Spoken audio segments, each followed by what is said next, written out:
बिस्मिल्लाहिर्रहमानिर्रहीम। अस्सलाम वालेकुम डियर स्टूडेंट्स। जिस तरह हमने स्पेशल थ्योरी ऑफ रिलेटिविटी के कॉन्सिक्वेंसेस स्टार्ट किए हुए हैं, तो आज हम नेक्स्ट कॉन्सिक्वेंसेस पढ़ रहे हैं। आज हमारा लेक्चर किस चीज़ के बारे में होगा? सिंपल हमारे पास क्या होगा? Mass variation and mass energy equivalence. तो इंशाल्लाह मास वेरिएशन और मास एनर्जी इक्विवेलेंस से रिलेटेड हम हर बेसिक पॉइंट और हर कम्प्लेक्स पॉइंट डिस्कस करेंगे। तो काइंडली अगर आप चैनल पर नए हो, चैनल को सब्सक्राइब कर देना, बेल आइकन की घंटी को पुश कर देना ताकि आपको तमाम आने वाली लेक्चर की नोटिफिकेशन मिल सके। पहले से ही बोर्ड पर मैंने एक वेल डिफाइंड कंप्रिहेंसिव नोट्स की फॉर्म में लिखे हुए, तो ये नोट्स आपके जो एग्जाम आए, जब आपके बोर्ड की एग्जाम करीब हो तो आपके पास वेल डिफाइंड नोट्स का होना बहुत लाजमी होता है। उस वेल डिफाइंड नोट्स का फायदा ये है कि आप कम टाइम में बहुत सारी चीजें रिवाइज भी कर सकते हो और आप आसानी से मेमोराइज भी कर सकते हो। तो पहले से मैंने तरतीब से नोट्स भी लिखे हुए। अब लेक्चर को स्टार्ट करते हैं। मास वेरिएशन। मास वेरिएशन का आसान मतलब क्या है? मास का चेंज होना। अब मैं आपको एक एग्जांपल देता हूँ ना। एग्जांपल क्या है? लेट सपोज मैंने दुकान से 5 केजी चीनी उठाया ना, मैंने 5 केजी चीनी उठाया ना, मैं जब घर तक आ गया ना, ये 5 केजी चीनी चेंज हो सकता है या नहीं? आप कहोगे मास वेरिएशन, तो मैंने कहा मास का चेंज होना।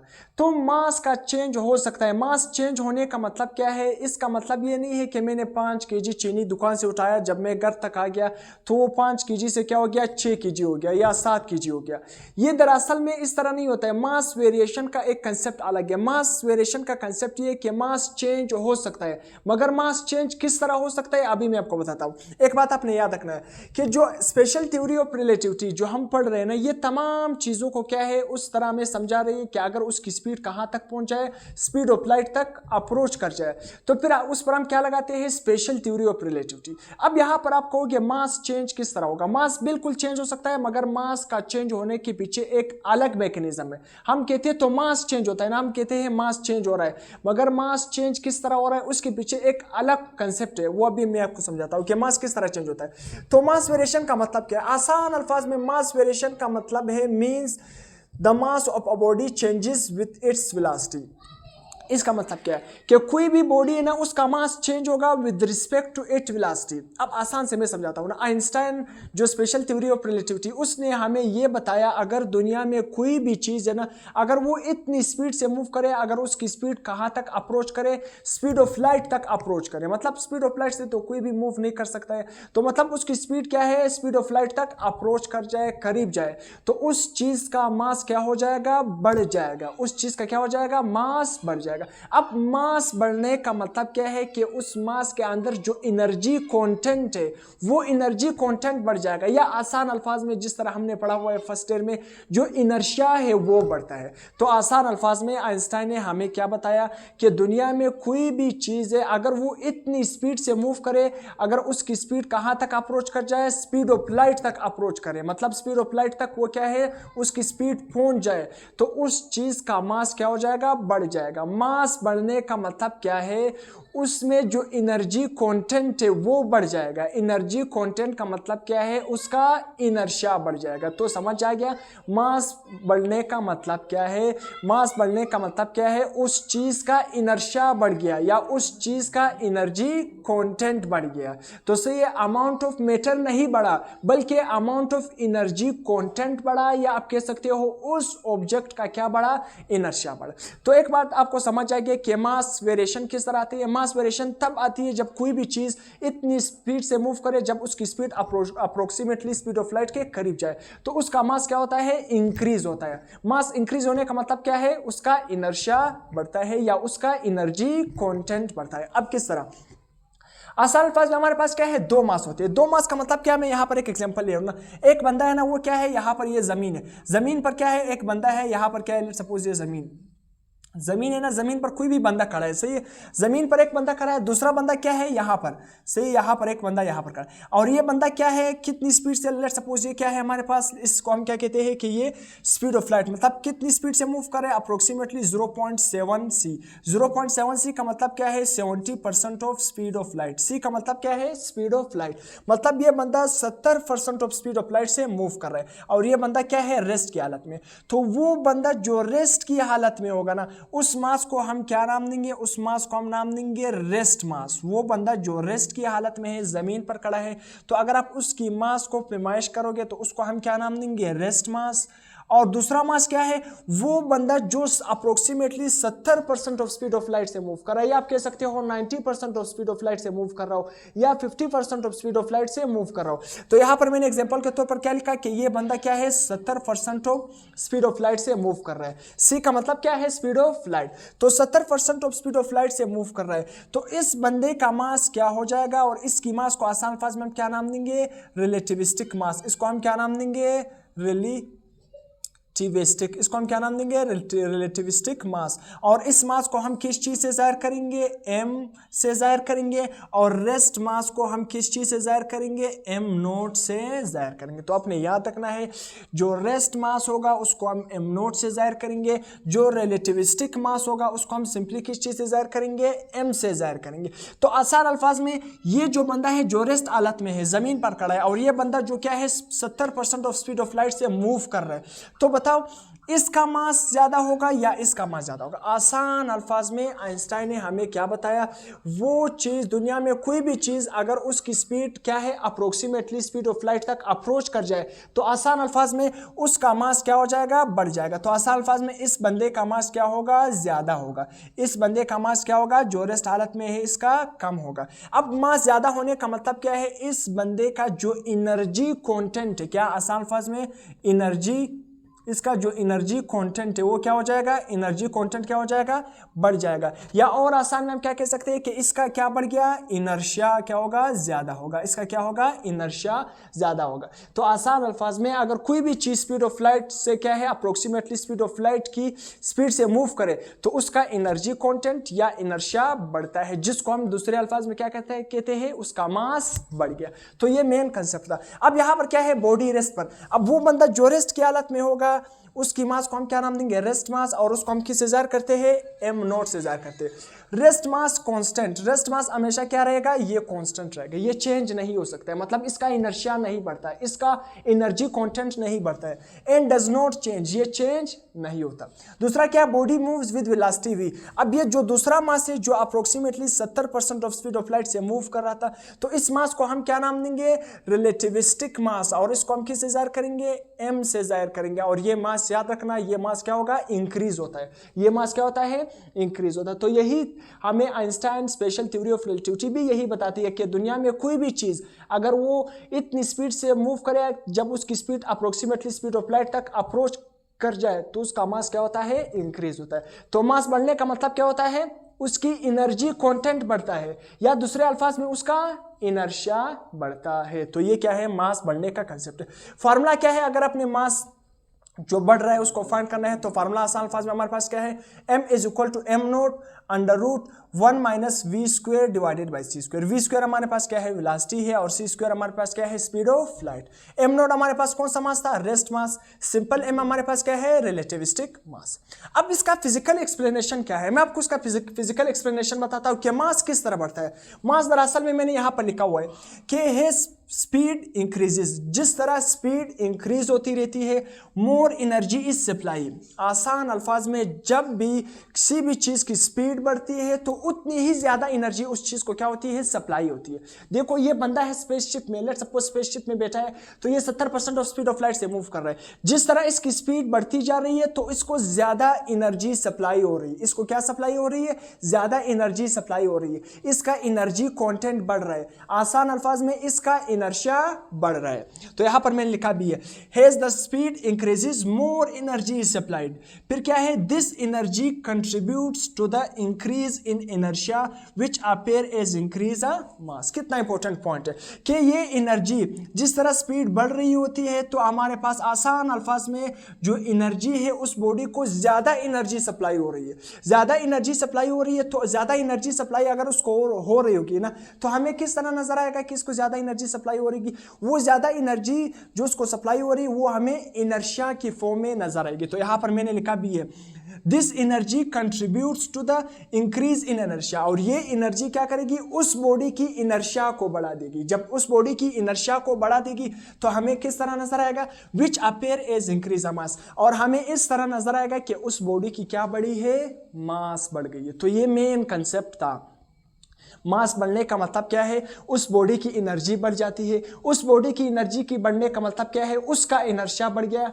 उसकी इनर्शिया का बढ़ने का मतलब क्या है कि उसका मास बढ़ गया। तो मास बढ़ने का मतलब क्या है, इनर्शिया बढ़ रहा है उस बॉडी का, उस बॉडी का क्या बढ़ रहा है, एनर्जी कांस्टेंट बढ़ रहा है। अब आसान फास्ट में आपको एग्जांपल देता हूं ना, एक बॉडी क्या है रेस्ट में, लेट सपोज क्या है, एक स्लो बॉडी है और एक फास्ट है, सही, एक गाड़ी आहिस्ता आहिस्ता जा रही है और एक फास्ट जा रही है।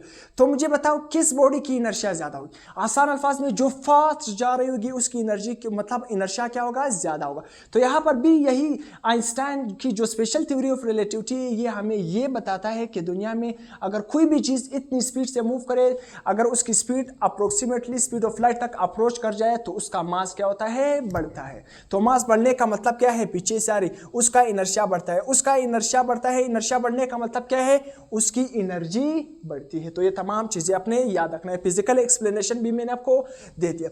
इसके बाद क्या है हमारे पास आसान अल्फाज में, mass is not constant at high speed. याद रखना मास हमारे पास हाई स्पीड पर कांस्टेंट नहीं होती। तो ये बात अगर किसी ने आपसे पूछा मास वेरिएशन, क्या मास तब्दील हो सकता है, तो आप उसको कहोगे मास तब्दील हो सकता है, मगर मास तब्दील होने का मतलब ये नहीं है कि उसका क्वांटिटी ऑफ मैटर चेंज हो रही है। क्वांटिटी ऑफ मैटर चेंज नहीं हो रहा है, बल्कि अमाउंट ऑफ इनर्शिया चेंज हो रहा है, amount of energy content change हो रहा है। तो इस तरह आप उसको बताओगे, सही है। तो यहां पर mass is not constant at high speed, high speed पर मास कांस्टेंट नहीं होगा। अगर कोई भी चीज स्पीड ऑफ लाइट, उसकी speed approximately speed of light तक अप्रोच कर जाए तो उसका मास क्या होता है, बढ़ता है। मास बढ़ने का मतलब क्या है, उसका इनर्शिया बढ़ता है। उसकी इनर्शिया बढ़ने का मतलब क्या है, उसका एनर्जी कंटेंट बढ़ता है। तो यहां पर हमारे पास एक एग्जांपल है ना, एग्जांपल क्या है कि रेस्ट मास m नोड, हमारे पास रेस्ट मास क्या है, वो रेस्ट की हालत में होगा। जिस तरह ये बंदा जमीन पर खड़ा है रेस्ट की हालत में, और ये दूसरा बंदा क्या है, स्पेसशिप में जा रहा है 70% ऑफ स्पीड ऑफ लाइट से, तो किसका मास ज्यादा होगा। आसान अल्फाज में जो स्पेसशिप में बैठा हुआ है, जो 70% ऑफ स्पीड ऑफ लाइट से जा रहा है, उसका क्या होगा, मास ज्यादा होगा, उसका इनर्शिया ज्यादा होगा, उसका एनर्जी कंटेंट ज्यादा होगा। यही तो हमें स्पेशल थ्योरी ऑफ रिलेटिविटी समझा रही। ये मैंने वैसे एग्जांपल दिया। अब यहां पर मैं मैथमेटिकल भी समझाता हूं किस तरह मास बढ़ता है। रेस्ट मास क्या है, हमारे पास m नोड है, एक इलेक्ट्रॉन है ना, उसकी जो स्पीड है हमारे पास क्या है 0.9c। 0.9c का मतलब क्या है, वो 90% of the speed of light से वो इलेक्ट्रॉन मूव कर रहा है, और उसका रेस्ट मास हमारे पास क्या है, m नोड है। अब बताओ इसका रिलेटिविस्टिक मास कितना बढ़ जाएगा। एक इलेक्ट्रॉन है, उसका रेस्ट मास m नोड है, और वो 90% of the speed of light से मूव कर रहा है। अगर वो 90% of the speed of light से मूव कर रहे हैं, तो तब बताओ इसका जो रिलेटिविस्टिक मास है वो कितना होगा।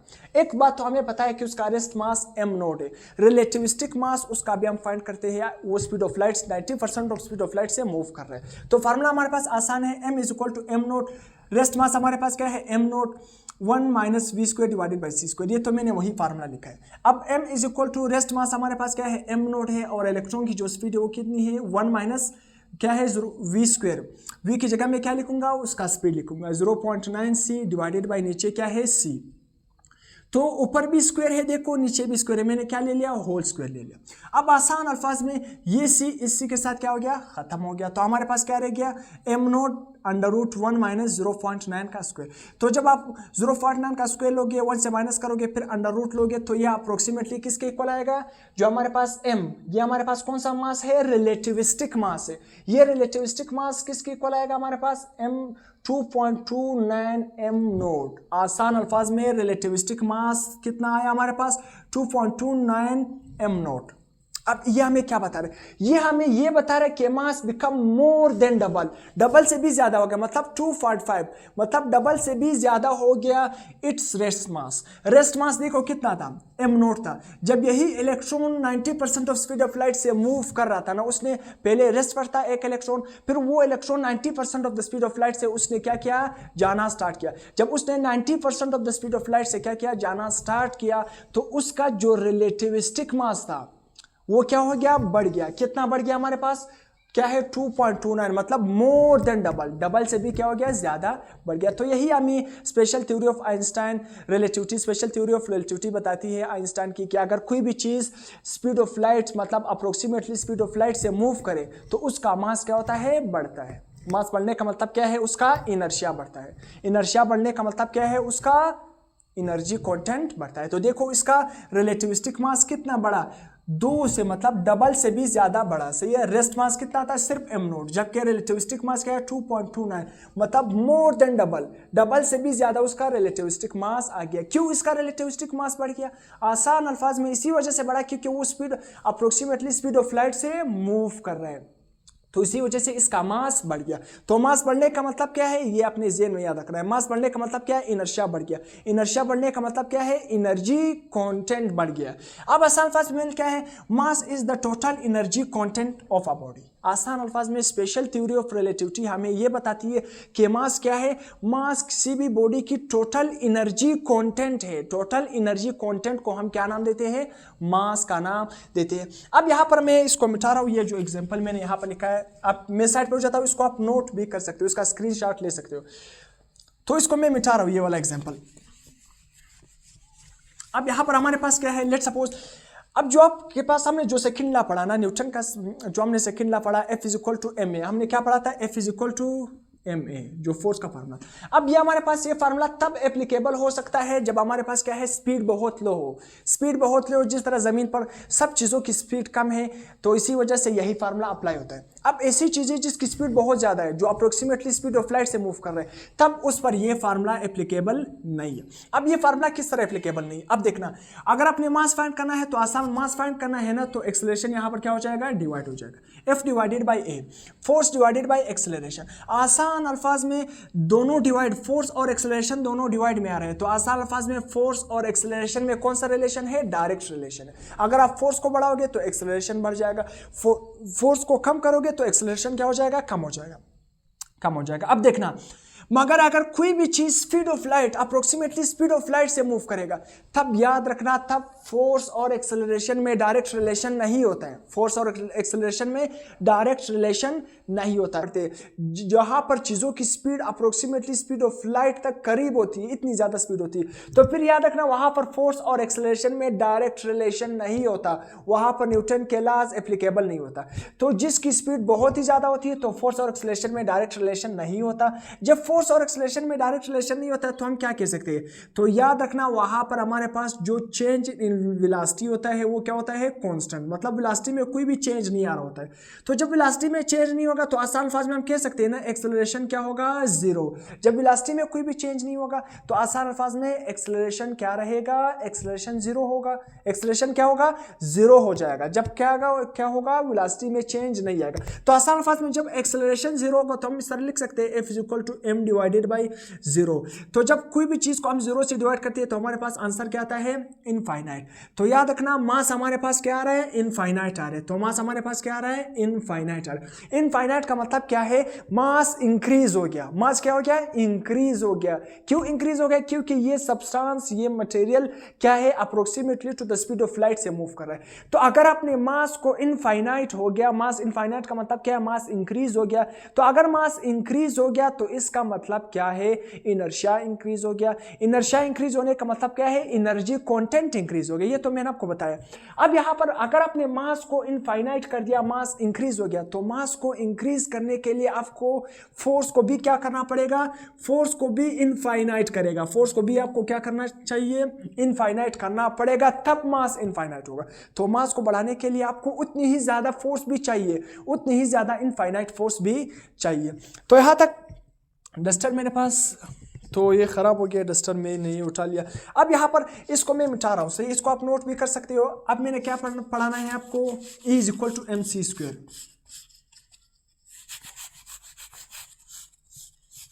डस्टर पता नहीं कहाँ पर, यहाँ पर अभी पढ़ा था, डस्टर मिसप्लेस हो गया तो मैं इससे मिटा रहा हूँ। अब यहाँ पर आपने देखना है, आपने क्या देखना है? यहां पर मैं क्या हूं, आपको क्या पढ़ा अभी थोड़ा? E = mc², mass energy equation. ये जो आइंस्टाइन का हमारे पास क्या है? Mass energy equation. ये इक्वेशन हमें क्या बताता है? ये हमें ये बताता है कि एनर्जी किस में कन्वर्ट होता है? मास में। और मास किस में कन्वर्ट होता है? एनर्जी में। मास का एनर्जी में कन्वर्ट होता है और एनर्जी किस में कन्वर्ट होता है, मास में। मगर अंडर स्पेशल कंडीशन, आम कंडीशन नहीं कि हम जमीन पर बैठे हैं, ये मार्कर है, ये मास है, तो ये एनर्जी में कन्वर्ट हो जाएगा और एनर्जी किस में कन्वर्ट हो जाएगा, मास में। नहीं, अंडर स्पेशल कंडीशन एनर्जी मास में कन्वर्ट होगा और मास किस में कन्वर्ट होगा, एनर्जी में कन्वर्ट होगा। और सी स्क्वायर का मतलब क्या है, स्पीड ऑफ लाइट। तो अंडर स्पेशल कंडीशन।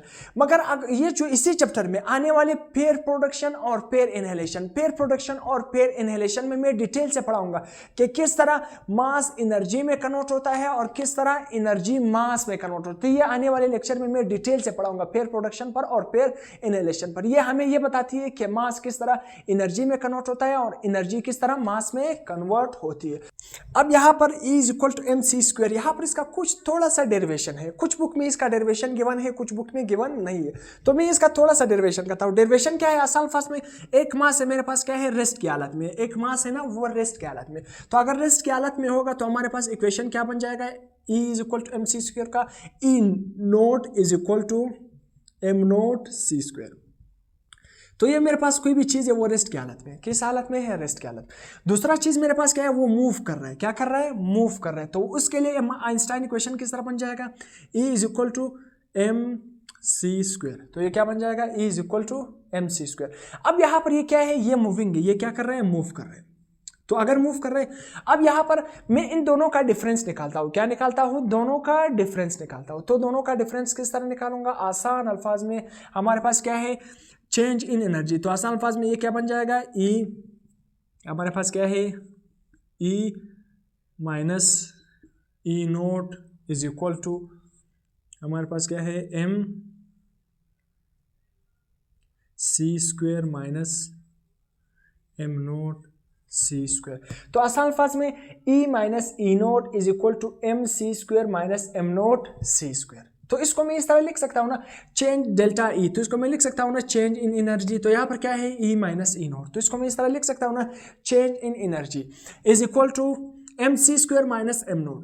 अब यहां पर हम क्या कर सकते हैं, यहां पर m है, यहां पर भी क्या है, m0 है, यहां पर c स्क्वायर है, यहां पर c स्क्वायर है। तो इन दोनों में से मैं क्या कॉमन ले सकता हूं, c कॉमन लूंगा। क्या लूंगा, c मैंने कॉमन ले लिया, m - m0। तो m - m0 इसको मैं लिख सकता हूं ना change in mass. m - m0 का मतलब क्या है, रेस्ट मास और मूविंग मास। तो इनको मैं इस तरह लिख सकता हूं, चेंज इन मास। तो मैं किस तरह लिखूंगा, change in energy = c square और इसकी जगह क्या लिखूंगा, डेल्टा m, या इसको मैं तरतीब से लिखूंगा, change in energy = delta m × c square. अब ये इक्वेशन हमें क्या बता रहे हैं, ये इक्वेशन हमें ये बता रहा है कि चेंज इन एनर्जी का चेंज इन मास के साथ कौन सा रिलेशन है, डायरेक्ट रिलेशन है। क्या, change in energy is directly proportional to change in mass. तो चेंज इन एनर्जी का चेंज इन मास के साथ कौन सा रिलेशन है, डायरेक्ट रिलेशन है। अगर आप डेली मतलब आप जो हमारे डेली एक्टिविटी है ना, इसमें आपको यह नजर नहीं आता कि एनर्जी मास में कन्वर्ट हो रहा है और मास एनर्जी में कन्वर्ट हो रहा है, ये बहुत ही स्मॉल होता है। डेली जो हमारे पास डेली एक्टिविटी है, डेली लाइफ में, इसको हम ऑब्जर्व नहीं कर सकते। क्यों ऑब्जर्व नहीं कर सकते, मैं यहां पर लिख रहा हूं, जो मेरे पास क्या है, मैंने अगर क्या है, c स्क्वायर, लेट सपोज क्या है, change in energy = c square = delta m। तो ये c यहां पर मल्टीप्लाई हो रहा है, इस साइड पर आकर क्या हो जाएगा, डिवाइड हो जाएगा। तो ये हमारे पास जो नीचे c स्क्वायर है ना, स्पीड ऑफ लाइट, ये क्या है, बहुत ही ज्यादा हाई वैल्यू है। स्पीड ऑफ लाइट हमारे पास क्या है, हाई वैल्यू। तो आसान अल्फाज में जो स्पीड ऑफ लाइट की वैल्यू है, ये क्या है, हाई वैल्यू है। c स्क्वायर क्या है, बहुत ज्यादा स्पीड है, मतलब स्पीड ऑफ लाइट की जो वैल्यू है वो बहुत ज्यादा है। तो डिनोमिनेटर हमारे पास बहुत ज्यादा होता है, तो इसी वजह से जो ऊपर नोमिनेटर है इसकी वैल्यू बहुत ही कम होती है। दुनिया में जो इस तरह डेली एक्टिविटी है हमारी, जो क्या है, अर्थ पर कोई भी चीज इतनी ज्यादा स्पीड से मूव नहीं कर सकता है, तो इसी वजह से नीचे का फैक्टर बहुत ज्यादा होता है। स्पीड ऑफ लाइट बहुत ही ज्यादा है, 3 लाख किलोमीटर पर सेकंड, इतना ज्यादा है तो स्पीड ऑफ लाइट। तो ऊपर फैक्टर इसी वजह से कम आता है। जब ऊपर फैक्टर कम आएगा तो हमारे पास चेंज इन मास भी क्या होगा, कम होगा, क्योंकि चेंज इन एनर्जी और चेंज इन मास का कौन सा रिलेशन है, डायरेक्ट रिलेशन है।